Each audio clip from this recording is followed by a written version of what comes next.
ഇന്ന് റിപ്പയർ ചെയ്യാനൊരു കോഡ് വയറാണ് കിട്ടിയിട്ടുള്ളത്. ഇവിടുത്തെ എല്ലാ ആൾ UK-യിലത്തെയാണ്, അതായത് സ്ക്വയർ പിന്നുകളാണെന്നർത്ഥം. അപ്പോൾ അതിൽ വയറിനാണോ പ്രശ്നം, അതോ ഇനി ബോർഡിൻ്റെ ഇതിൻ്റെ ഉള്ളിലാണോ പ്രശ്നം എന്നുള്ളത് നോക്കണം എന്തായാലും. അപ്പോൾ ഇവിടെ അവർ ഉപയോഗിക്കുന്നത് ഒരു സാധാരണ സ്ക്വയർ പിന്നിൽ നമ്മുടെ റൗണ്ട് ടൈപ്പിൽ അഡാപ്റ്റർ വെച്ചിട്ടാണ് യൂസ് ചെയ്യണത്. അപ്പോൾ അതിൻ്റെയൊക്കെ ഒന്ന് ചെക്ക് ചെയ്തു, അതിന് ഇഷ്യൂസൊന്നുമില്ല. അപ്പോൾ ഇനി വയർ ടു ഓരോ കോൺടാക്റ്റിലേക്ക് ഉള്ളത് ചെക്ക് ചെയ്ത് നോക്കുകയാണ്. ആദ്യം ഒന്ന് കണക്ഷൻ കൊടുത്തിട്ട് ജസ്റ്റ് ഒന്ന് ചെക്ക് ചെയ്ത് നോക്കി. അപ്പോൾ ഒരു ഫേസ് ലൈൻ വരുന്നില്ല. അപ്പോൾ അതിൻ്റെ നടുവിലൊരു ചുവപ്പ് കളറിൽ കാണുന്ന നമ്മുടെ സാധനം ഒരു തെർമൽ കട്ട് ഓഫ് ആവണതാണ്. അപ്പോൾ ചിലപ്പോൾ ഓവർലോഡൊക്കെ വന്നിട്ട് ചിലപ്പോൾ കട്ട് ഓഫ് ആയിട്ടുണ്ടാവില്ല എന്നുണ്ടെങ്കിൽ അത് ചിലപ്പോൾ ഇഷ്യൂ വരാറുണ്ട്. എന്തായാലും പുറമെ കണക്ഷൻ കാണിക്കുന്നില്ല. അപ്പോൾ നമുക്ക് അഴിച്ചു വെക്കാം. അതിൻ്റെ സ്ക്രൂ അടക്കം കുറച്ച് വ്യത്യാസമുള്ള ടൈപ്പാണ്. അപ്പോൾ ഒന്ന് അഴിച്ചു നോക്കിയിട്ട് ബാക്കി നോക്കാം.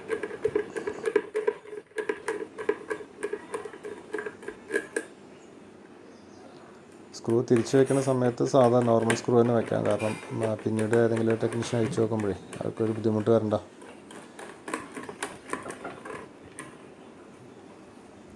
മനസ്സിലാവുന്നുണ്ടെന്ന് വിചാരിക്കുന്നത്. നടുവിൽ കട്ടിങ് ഇല്ല, മൈനസ് അല്ല, ഒരു അത് കറക്റ്റ് പേര് എനിക്ക് അറിയില്ല.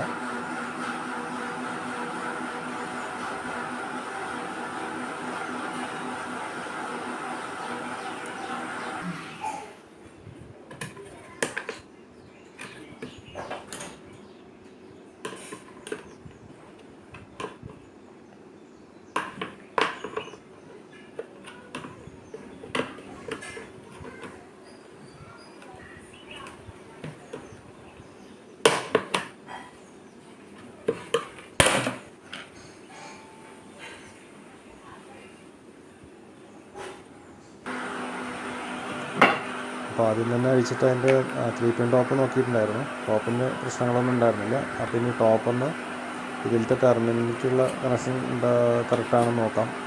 ഇന്ന് വരുന്നുണ്ടോ എന്ന് കറക്റ്റായിട്ട് നോക്കാം. അപ്പോൾ അതിന് മുമ്പ് അതിൻ്റെ സേഫ്റ്റിക്ക് ഉള്ള ഷട്ടർ ഉണ്ട്, പക്ഷെ അതും കുറച്ച് ഇഷ്യൂസായിരുന്നു. അതും കറക്റ്റായിട്ട് കയറുന്നുണ്ടായിരുന്നില്ല. അപ്പോൾ അതൊക്കെ റിമൂവ് ചെയ്യണം. അപ്പോൾ മൾട്ടിമീറ്ററിൽ കണ്ടിന്യൂറ്റി നോക്കാം.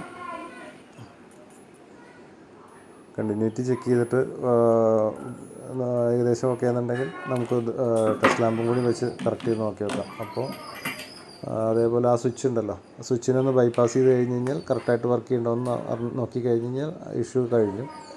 ഇതിലേക്ക് കണക്ഷൻ വരുന്നില്ല എന്നുണ്ടെങ്കിൽ വയറിൻ്റെ ഇടയിൽ വെച്ച് ഷോർട്ടാണെന്നർത്ഥം. അത് വേറെ രീതിയിൽ ചെക്ക് ചെയ്യാം. അപ്പോൾ ഇതിന് ആ ഇഷ്യൂ കണ്ടില്ല. എന്തായാലും നമ്മുടെ ഈ കട്ട് ഓഫ് സ്വിച്ചിൻ്റെ ആയിരുന്നു ഇഷ്യൂ ഉണ്ടായിരുന്നത്.